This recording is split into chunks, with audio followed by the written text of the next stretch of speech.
Imagine being woken up at night by burning pain, or maybe tingling in your hand, or perhaps finding it really difficult to just button your shirt in the morning. Carpal tunnel syndrome, well, it affects up to 1 in 10 of us in the general population, and actually far more in some professions. But what really causes it, and what can actually help you navigate it? Welcome to the deep dive. We take the sources that you share with us, articles, research, even your own notes, and we unpack them. The aim is to give you those crucial insights, the nuggets of knowledge you need to feel properly informed without you having to wade through everything yourself. Today, we're diving deep into carpal tunnel syndrome. We're drawing from a stack of material you sent over, including insights from trusted places like OrthoBullets, OrthoInfo from the AAOS, Stat Pearls, the Bone School, and some really interesting bits from a Stanford PDF. Our mission, well, it's to cut through the medical complexity and really understand the what, why, and how of this very common condition, especially thinking about how it impacts professionals. And joining me to guide us through this is someone who's, frankly, uniquely equipped to bridge that gap between clinical knowledge and its real-world impact. He's a specialist in musculoskeletal conditions, and he has this knack for synthesizing dense medical information into clear, practical understanding. It's a real pleasure to welcome Professor Mo Imam. Thank you. It's great to be here. It's an important topic, touches so many lives, often, as you say, affecting people right at the peak of their careers. Excellent. Let's jump straight in then, perhaps with a rapid fire setup just to frame our conversation. Based on the sources you've reviewed, how prevalent is carpal tunnel syndrome, particularly thinking about working professionals? Right. Well, the data from the sources, it shows it's surprisingly common. It affects anywhere from, say, 0.1% up to 10% of the general population. But critically, that number jumps significantly in certain risk groups. So you think professions involving repetitive hand use or perhaps vibration. The sources consistently point out it's much more prevalent in women than men. The ratios cited range from 3.1, sometimes all the way up to 10.1, and it typically shows up in adults, usually between 40 and 60 years old. That's quite a significant difference between men and women, and that age range is interesting too. Okay, second rapid fire question. What is the absolute core physical issue? What's happening right inside the wrist when someone has carpal tunnel syndrome? If you strip everything else away, what's the fundamental problem? Fundamentally, it really boils down to space and pressure. Mm. Inside the carpal tunnel, which is this narrow passageway in your wrist, the median nerve is essentially being squeezed. There's increased pressure in that confined space, and it compresses the nerve. That compression, well, that's the root cause of all the symptoms. Simple concept, but obviously incredibly impactful given the effects. Finally, for this quick round, beyond the numbness and tingling that most people probably associate with CTS, what's one unexpected symptom or maybe a factor listeners should be aware of according to the sources? Well, there are two things that the sources highlight that often surprise people, I think. Firstly, there's the potential psychological impact. The chronic pain, the difficulty with daily tasks or work. It can genuinely lead to anxiety, depression, and significant stress. The Stanford source actually specifically mentions this. And secondly, something perhaps less known is that even if the muscles at the base of the thumb look wasted, which is a sign of severe CTS, a person's strength, there might actually be surprisingly preserved in some cases. This is thanks to a connection from another nerve, the ulnar nerve. It's called the Reich-Kenu anastomosis. It basically means that visible muscle wasting doesn't always equal total strength loss. That psychological aspect is really important context, isn't it? Something that can easily get missed. Thank you. That sets the stage very nicely. Okay, let's dive a bit deeper then. We've touched on the core issue, but let's properly define carpal tunnel syndrome. What exactly is it, and what does that tunnel actually look like inside your wrist? Right. Carpal tunnel syndrome, or CTS as it's often called, is medically defined as a common acquired compressive neuropathy. That means nerve damage caused by pressure. And it's specifically the median nerve, right at the wrist. To visualize it, think of the carpal tunnel as, well, a literal tunnel. The bottom and the sides are formed by the small wrist bones, the carpal bones. They're sturdy, unmoving structures. The roof is formed by a thick, very strong band of tissue called the transverse carpal ligament, or TCL. It's very rigid, doesn't really stretch much at all. Now, packed tightly inside this tunnel are 9 tendons. These control your finger movements. You've got 4 for the muscles that superficially bend your fingers, 4 for the muscles that deeply bend them, and 1 for the muscle that bends your thumb. And running right alongside these tendons is the median nerve. It's already a pretty tight fit in there, even normally. So when anything increases the pressure inside this already crowded, rigid space, the median nerve, being the softest structure in there, is the one that gets squeezed. So it's like a busy motorway tunnel that's prone to traffic jams. And you mentioned who's most likely to get it, that striking female to male ratio in the specific age range. Is there any more detail on the sort of epidemiology and demographics from the sources? Yes, if we delve a bit deeper into the numbers our sources provide, that general population prevalence of 0.1% to 10%, it's really just a baseline. But then you consider specific jobs, assembly line workers, butchers, people using vibrating tools, even jobs requiring prolonged, awkward wrist positions. In those groups, the prevalence can be significantly higher. We're talking potentially affecting a large proportion of the workforce in those specific fields. The female predominance is really quite marked. It could be linked to differences in anatomy, maybe hormones or risk factors like pregnancy or the menopause. And the typical onset between 40 and 60 years of age, well, it points to it often being a cumulative issue, something that develops over time rather than suddenly, unless, of course, it's due to trauma. Actually, a surprising statistic that OrthoBullets and StatPearls both highlight is that up to 70% of patients with CTS in one hand will eventually develop it in the other hand too, even if the symptoms aren't symmetrical to begin with.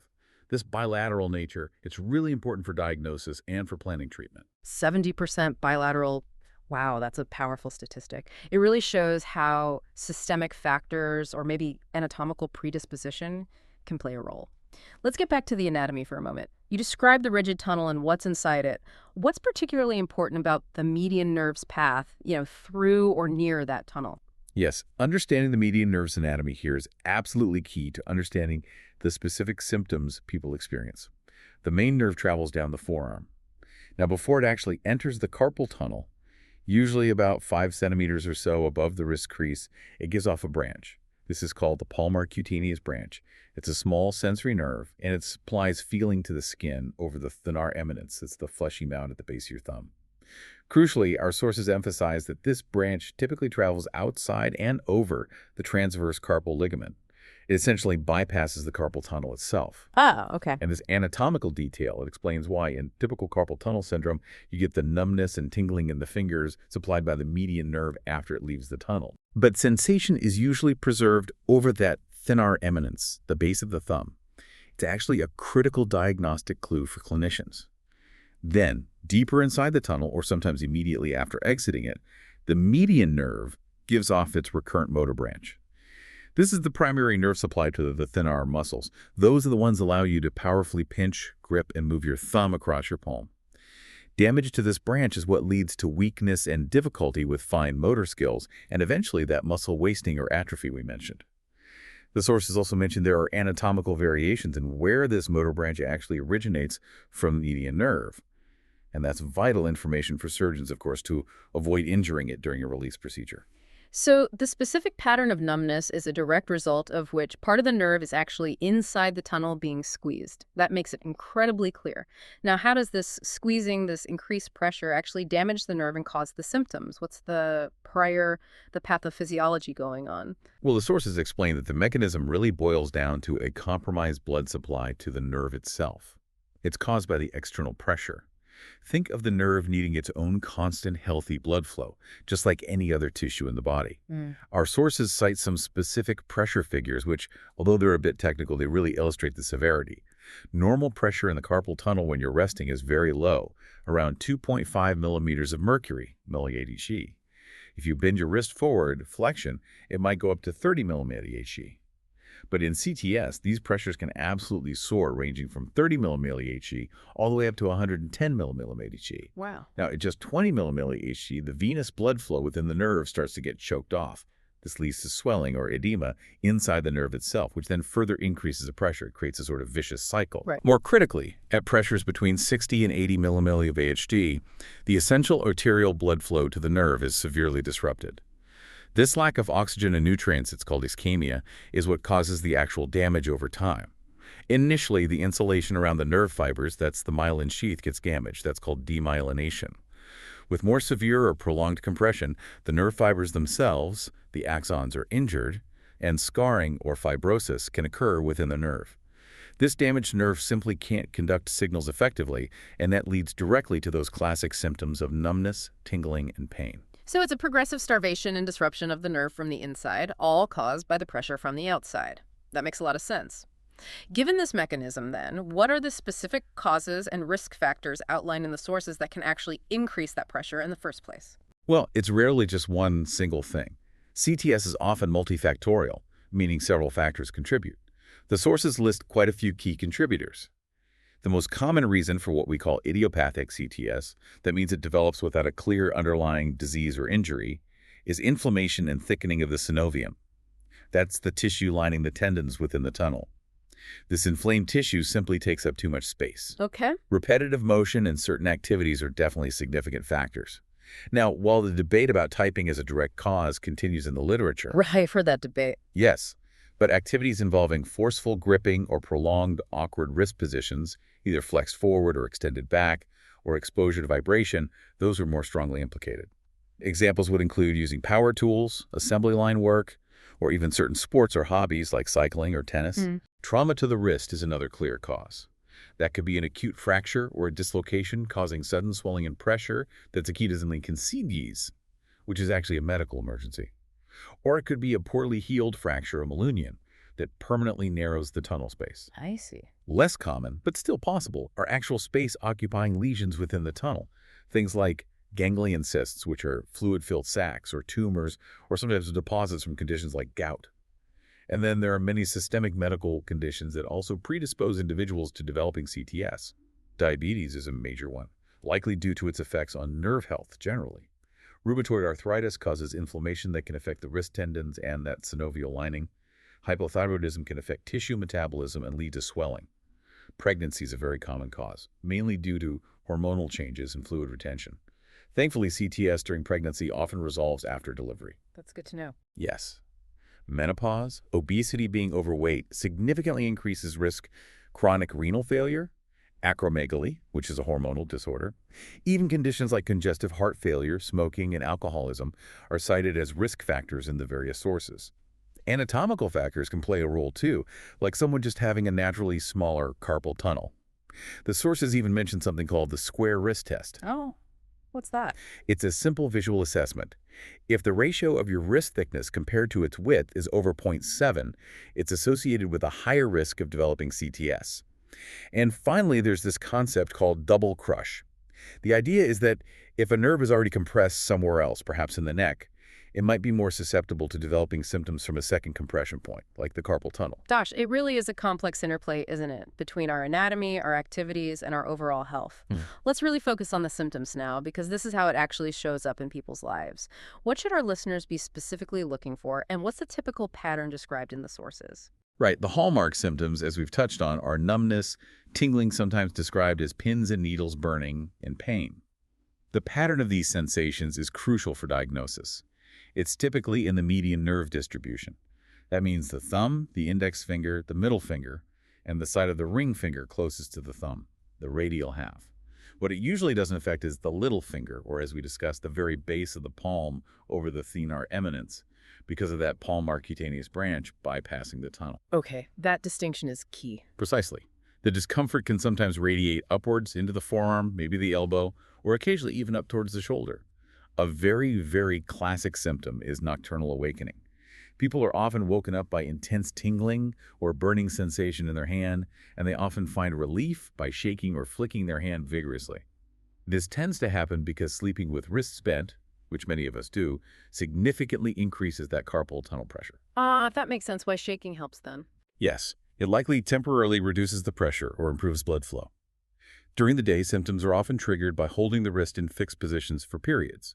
Think about driving, holding a phone or a tablet, reading a book, or doing tasks that require a prolonged grip. As the condition progresses, the numbness and tingling can become more constant, not just triggered by specific activities. And what about weakness? Yes, then come the motor symptoms, which generally indicate more advanced nerve involvement. This typically shows up as weakness or clumsiness in the hand. Fine motor tasks become difficult things like buttoning clothes, picking up small objects like coins, writing, or using tools effectively. People might find themselves dropping things more often. This can be due to reduced strength, but also simply not being able to feel the object properly because of the numbness or a loss of proprioception that's your brain's sense of where your hand is in space.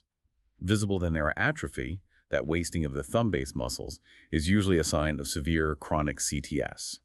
Though, as we mentioned earlier, that Rishkin-U anastomosis variation can sometimes preserve some function despite the visible wasting. That detailed description of the symptom pattern, especially which fingers are affected and that nighttime element, sounds absolutely critical for self-awareness.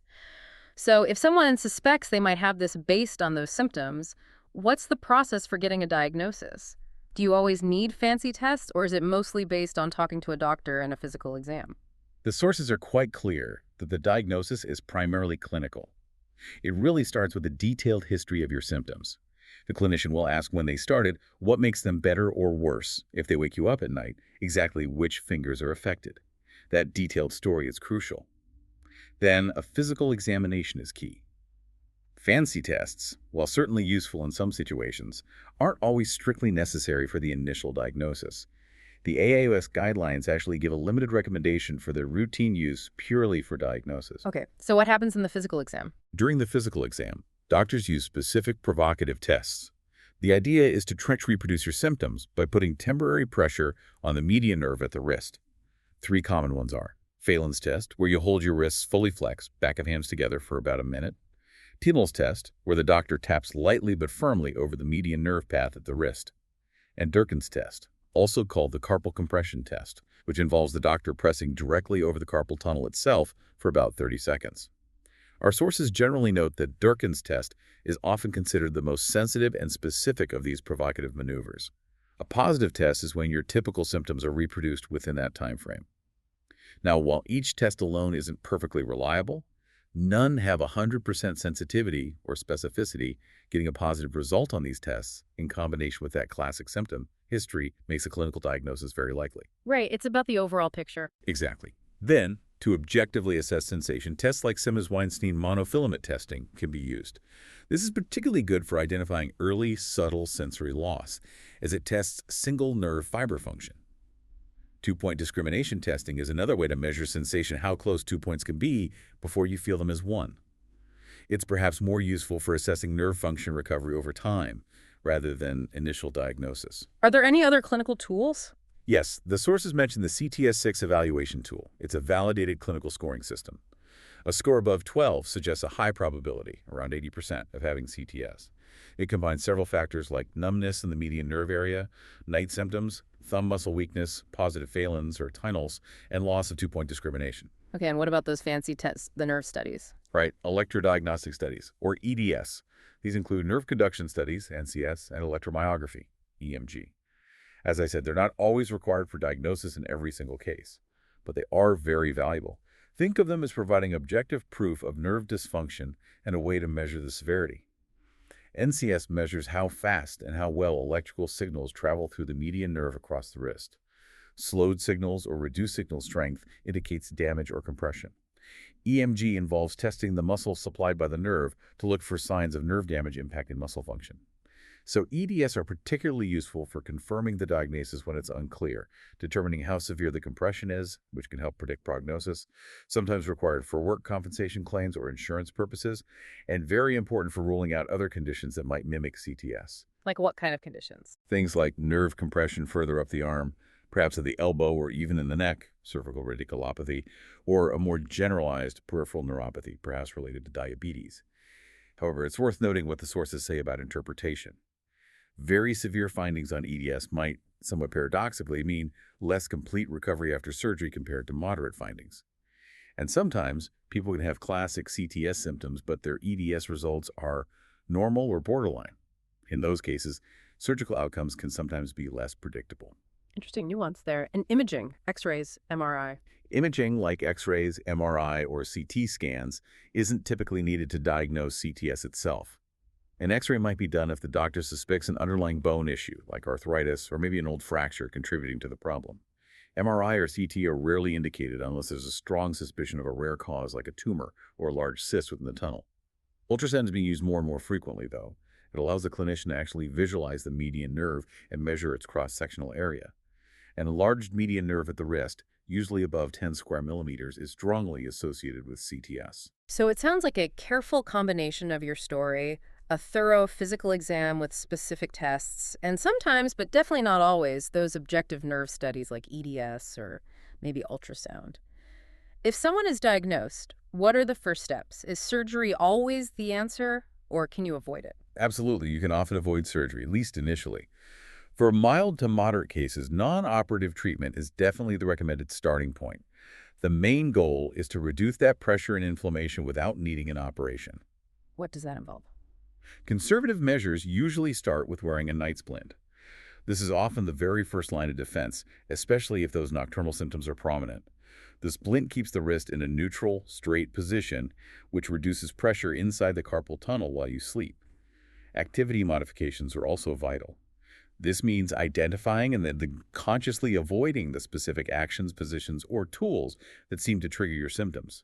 Taking frequent breaks during repetitive tasks, as we discussed earlier, is also highly recommended. Okay, splints and modifying activities. What else? Steroid injections directly into the carpal tunnel are a very effective adjunctive treatment. The corticosteroid is a powerful anti-inflammatory. It can provide significant relief, often quite quickly, sometimes within days. It can also help confirm the diagnosis. If your symptoms improve dramatically after an injection, it strongly suggests the carpal tunnel is indeed the source of the problem. That sounds quite good. Is it a permanent fix? Well, that's the catch. The relief is often temporary.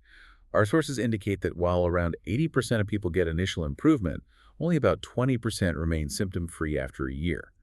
So while injections are great for getting symptoms under control quickly, or perhaps as a diagnostic tool, they aren't typically considered a long-term cure on their own. They should be used judiciously, perhaps no more than a couple of times a year per wrist is a general guideline.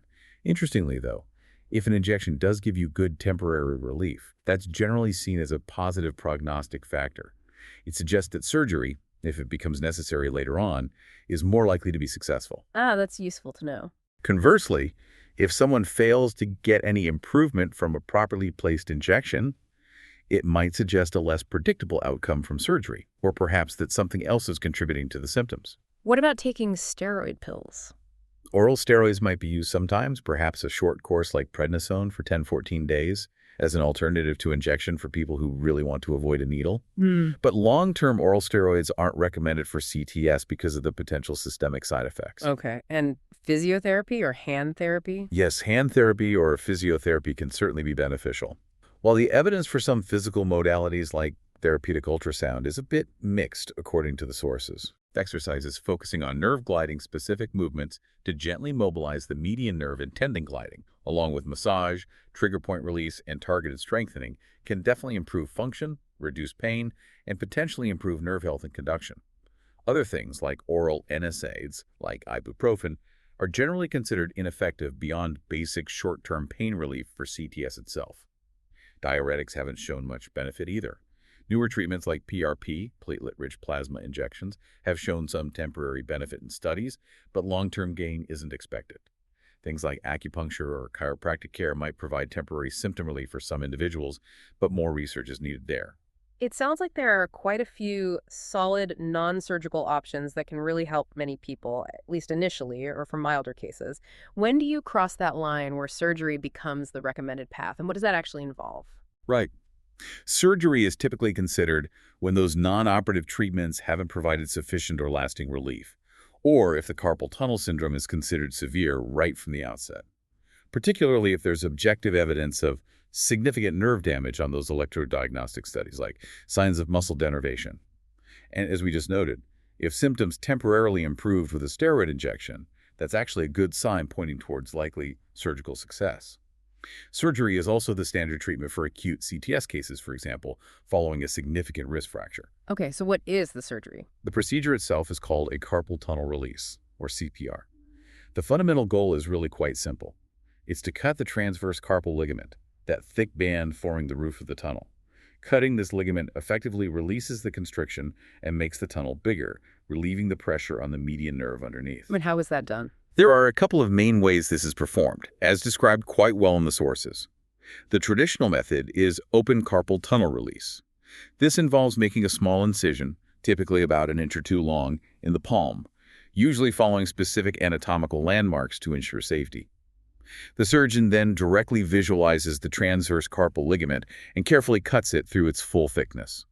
Precision is absolutely key here to avoid injuring important structures nearby. Like that motor branch you mentioned earlier. Exactly, the recurrent motor branch to the thumb muscles and also that palmar cutaneous branch providing sensation to the palm base.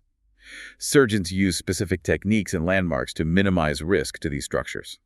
The sources also clarify that adding extra procedures during routine open CTR, like trying to strip scar tissue from the nerve itself, internal neurolysis, or removing inflamed tendon lining, tenosynovectomy, haven't generally been shown to improve outcomes and might even increase risks. Okay, so that's the open method. What's the alternative? The other common approach is endoscopic carpal tunnel release, or ECTR. This uses minimally invasive techniques. It involves one or two much smaller incisions, often just at the wrist crease or slightly in the palm. Through these small ports, a tiny camera, the endoscope, and a special knife are inserted. The surgeon uses the camera view on a screen to guide the knife and cut the ligament from within the tunnel without a large open incision. Our sources highlight potential advantages of the endoscopic technique. These can include a potentially faster recovery time, maybe an earlier return to work and daily activities, less postoperative pain, and scar tenderness, especially in the first few months compared to open surgery. One-sided study by Trumbull showed better early keep-in strength and higher early satisfaction. It sounds quite appealing. Are there downsides? While it does have a steeper learning curve for surgeons compared to the open technique, it also involves specialized equipment, so it might be slightly more costly initially. And there's perhaps a slightly higher rate, though still low, of incomplete division of the ligament compared to the open method, which could mean symptoms persist or return, potentially needing a second, usually open surgery. But ultimately, the long-term results say after a year or more between open and endoscopic techniques are generally considered very similar in terms of symptom relief and function. There's also an emerging technique using ultrasound guidance for a percutaneous release, aiming for similar minimal invasiveness. Right, different ways to achieve the same goal. What about after the surgery? What's the recovery like? Post-operative care typically involves elevating the hand initially to reduce swelling. Starting gentle range of motion exercises for the fingers almost immediately is encouraged to prevent stiffness. Nerve gliding exercises are also important to help the nerve move freely. Strengthening exercises are gradually introduced, usually after about 4 weeks, once the ligament area has started healing. Supervised hand therapy can be very helpful in optimizing recovery for some patients, guiding them through the exercises and managing any issues like swelling or stiffness. Pain after the procedure is usually manageable with simple over-the-counter medication like paracetamol or ibuprofen.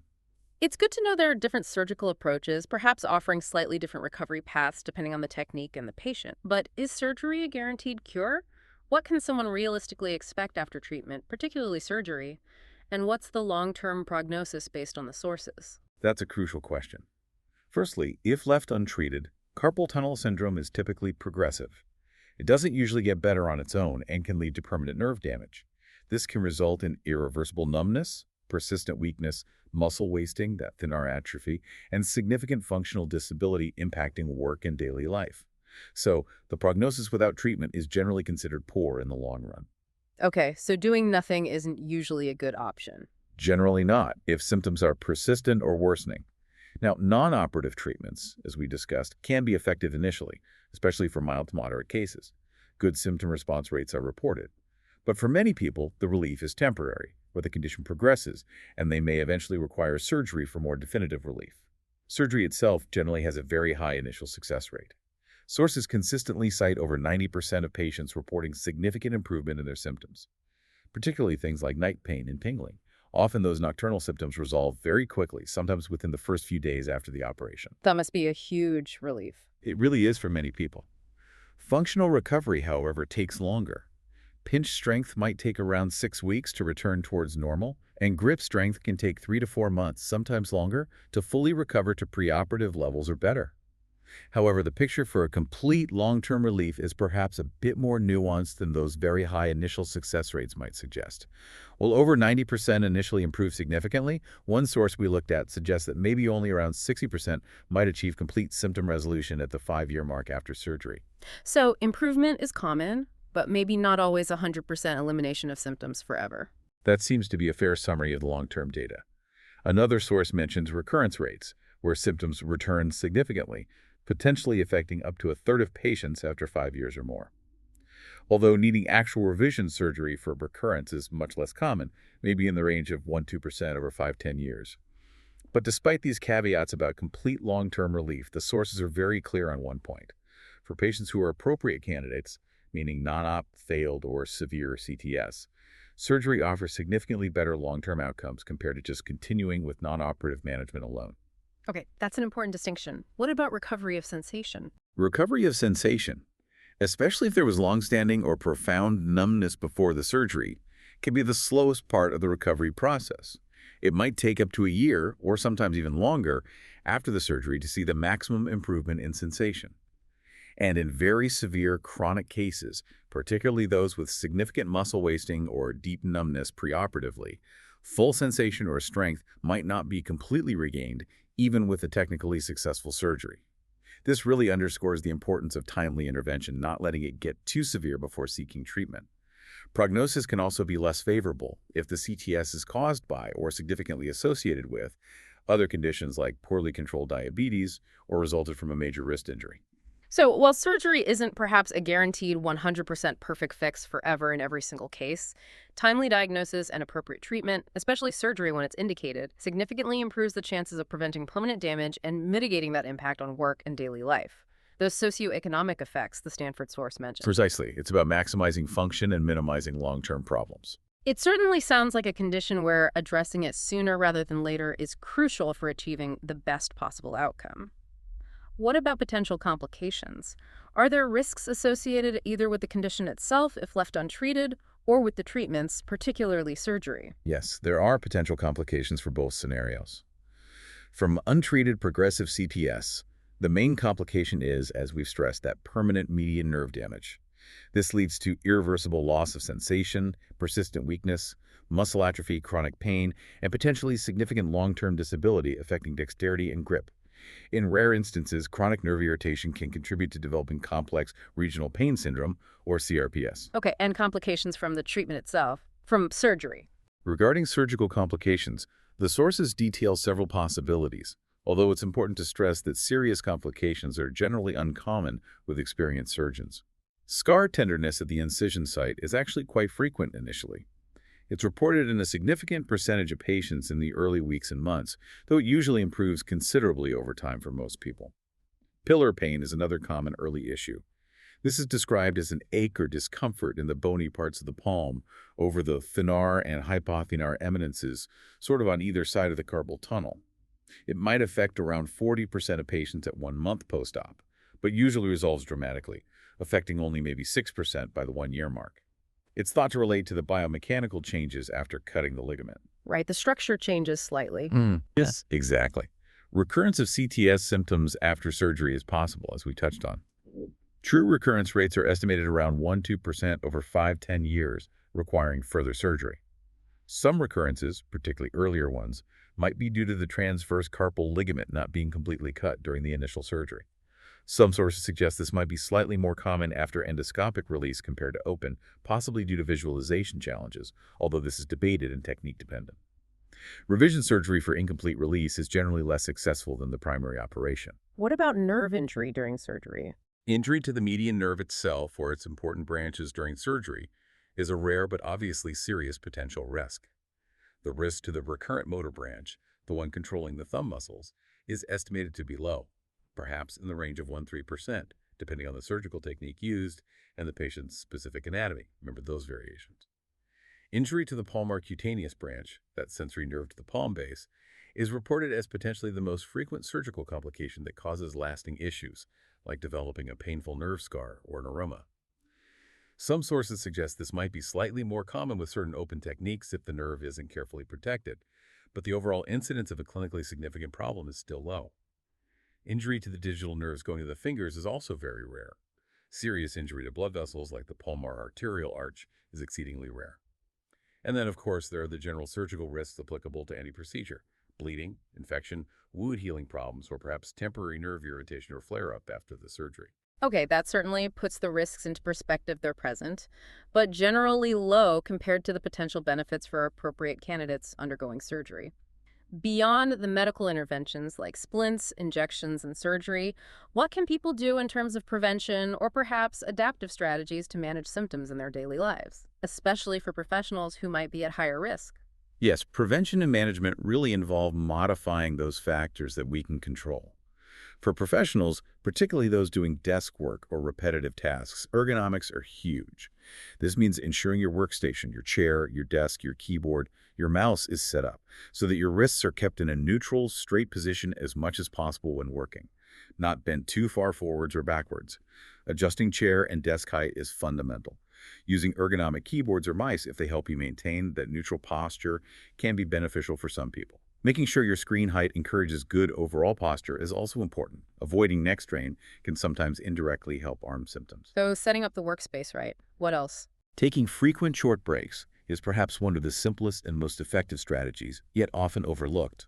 Even just 30 to 60 seconds every 20 or 30 minutes to stand up, stretch, move your hands and wrists gently, or just let them rest in a relaxed position can make a really big difference, particularly during prolonged computer use or other repetitive manual tasks. That sounds very actionable. It is. Also, trying to use a softer touch when typing, not hammering the keys and gripping tools or pens less forcefully can help reduce strain. If your job involves vibration, using anti-vibration tools or specialized gloves can be beneficial. And outside of work, lifestyle factors. Absolutely. On the lifestyle side, managing underlying health conditions is critical. Keeping diabetes well controlled, managing thyroid issues, maintaining a healthy weight, these all reduce the risk or potential severity of CTS. Being mindful of your wrist position during hobbies or daily tasks that might aggravate symptoms is also important.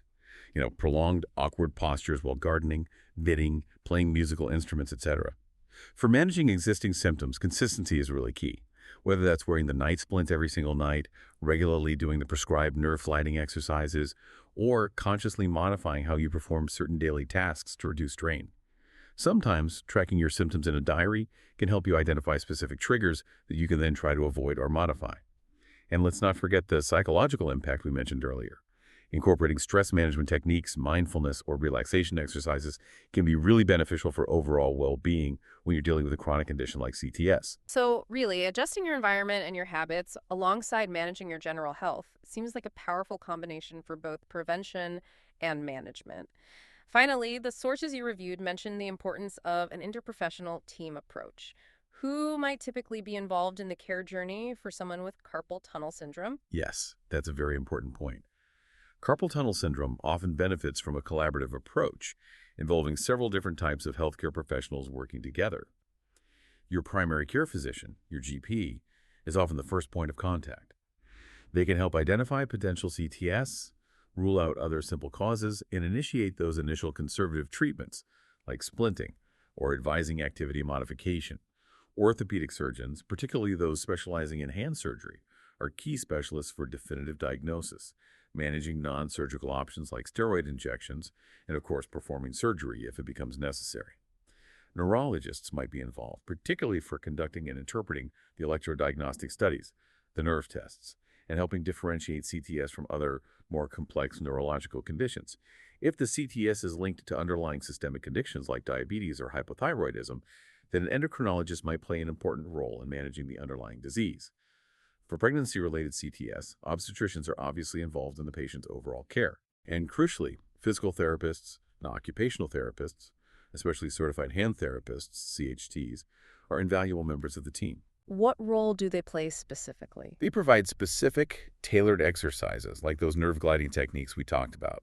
They help with proper splint fitting, usage, and adjustments. They can offer detailed ergonomic assessments of workstations or daily activities and provide advice on modifications. And they play a huge role in guiding rehabilitation after surgery to optimize recovery. The sources really emphasize that good communication and coordination between these different professionals, along with comprehensive patient education about the condition, the treatment options, realistic expectations, risks, and benefits, ultimately leads to the best outcomes for the patient. It certainly sounds like it takes a team effort to really get a handle on this condition effectively. Professor Moyamam, thank you so much for guiding us through this really insightful deep dive into carpal tunnel syndrome. That was incredibly informative and very practical. It was my pleasure entirely. Hopefully, this conversation helps listeners understand the condition better and perhaps know when and how to seek appropriate help if they need it. And if you, our listener, found this deep dive helpful, please do take a moment to rate and share the show, perhaps on LinkedIn or X. It really does help others discover these conversations and gain these insights. You can find more details, including links to the sources we discussed today, like OrthoBullets, the AOS OrthoInfo site, Stat Pearls, the Bone School, and those Stanford excerpts, all in the show notes for this deep dive. So what does all this mean for you? Well, carpal tunnel syndrome is common, yes, and potentially debilitating if ignored, but it's also highly treatable. Recognizing that specific symptom pattern early, especially the night pain and the distribution of tingling, and understanding the various treatment options available, from simple splinting and injections right through to surgery when necessary, really puts you in the driver's seat for managing this condition effectively. And remembering the importance of ergonomics, taking breaks, and maintaining healthy habits could genuinely help prevent it from developing in the first place, or at least lessen its impact. Join us next time on the deep dive for another exploration into a topic that matters to you. Until then, keep learning, keep exploring.